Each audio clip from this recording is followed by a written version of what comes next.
J quiz TV.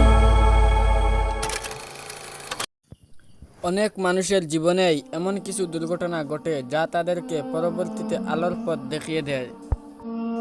দেহের সৌন্দর্য থেকে মনের সৌন্দর্য হাজার গুণে শ্রেষ্ঠ। শরীর আর সম্পত্তি নিয়ে কখনো গর্ব করতে নেই, কারণ অসুস্থতা আর দরিদ্রতা কাউকে বলে আসে না। ভালো শিক্ষা হলো একটি ভালো ভবিষ্যতের মূল ভিত্তি। যদি ভালো পেন্সিল হতে না পারো কারো সুখের গল্প লেখার জন্য, তাহলে ভালো রবার হও, যেন কারো দুঃখ মুছে ফেলতে পারো। আমি তাদেরকেই সম্মান করি যারা সবসময় আমাকে সত্য বলে, তা সে যত কঠিনই হোক না কেন। শিশুকে ভুল শেখাবেন না, সঠিক শেখাবেন। লোভ দেখাবেন না, পুরস্কার দেবেন। নিরুৎসাহিত করবেন না, উৎসাহিত করবেন। বকুনি দেবেন না, উপদেশ দেবেন। বেয়াদব বলবেন না, আদব শেখাবেন। নিঃসঙ্গ রাখবেন না, সৎসঙ্গ দেবেন। ভয় দেখাবেন না, সাহস দেবেন। লজ্জা দেবেন না, শিখিয়ে দেবেন। ধমক দেবেন না, বুঝতে দেবেন।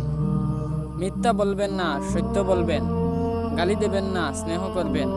নিন্দা করবেন না, ভালোবাসবেন। অবহেলা করবেন না, গুরুত্ব দেবেন। জীবনে খারাপ কিছু ঘটলে ধৈর্য ধরুন, কারণ কান্নার পর হাসির মজাই আলাদা। সময় বেশি লাগলেও ধৈর্য সহকারে কাজ করো, তাহলেই সফলতা পাবে। ভদ্র আচরণ করতে বইয়ের শিক্ষা লাগে না, ভদ্র আচরণ করতে পারিবারিক শিক্ষাই যথেষ্ট।